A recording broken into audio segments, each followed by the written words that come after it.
Welkom bij Extra Journaal, nieuws uit Curaçao, vers van de pers.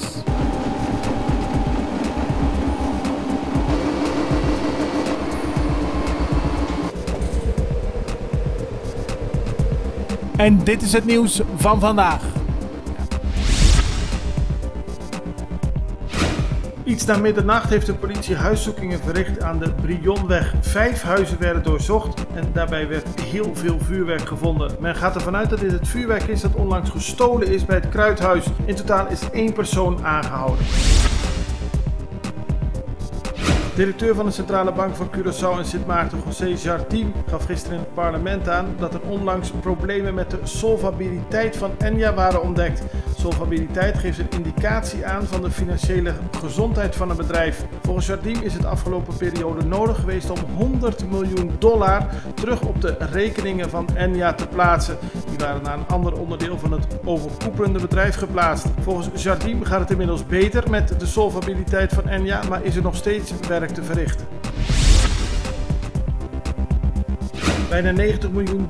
Zoveel geld gaat het Nederlandse touroperator Corendon investeren in het Beach Hotel.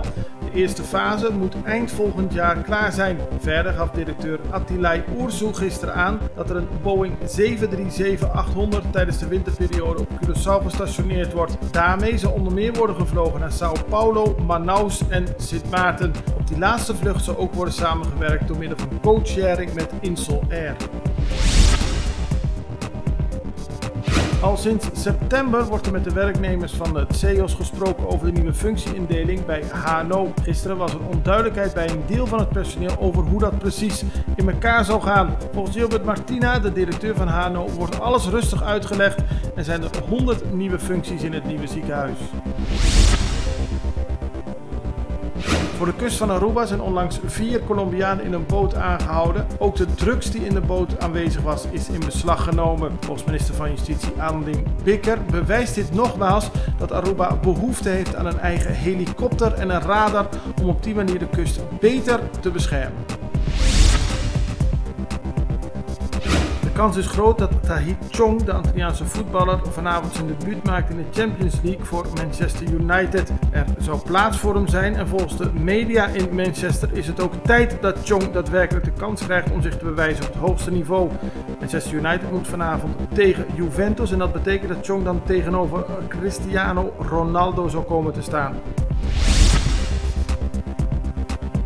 Orkaan Willa, die onderweg is naar Mexico, is iets afgezwakt qua sterkte, maar nog steeds extreem gevaarlijk. Zo melden diverse persbureaus. De verwachting is dat Willa in de loop van dinsdag aan land zal komen en daarvoor veel wind en hevige regenval zal zorgen.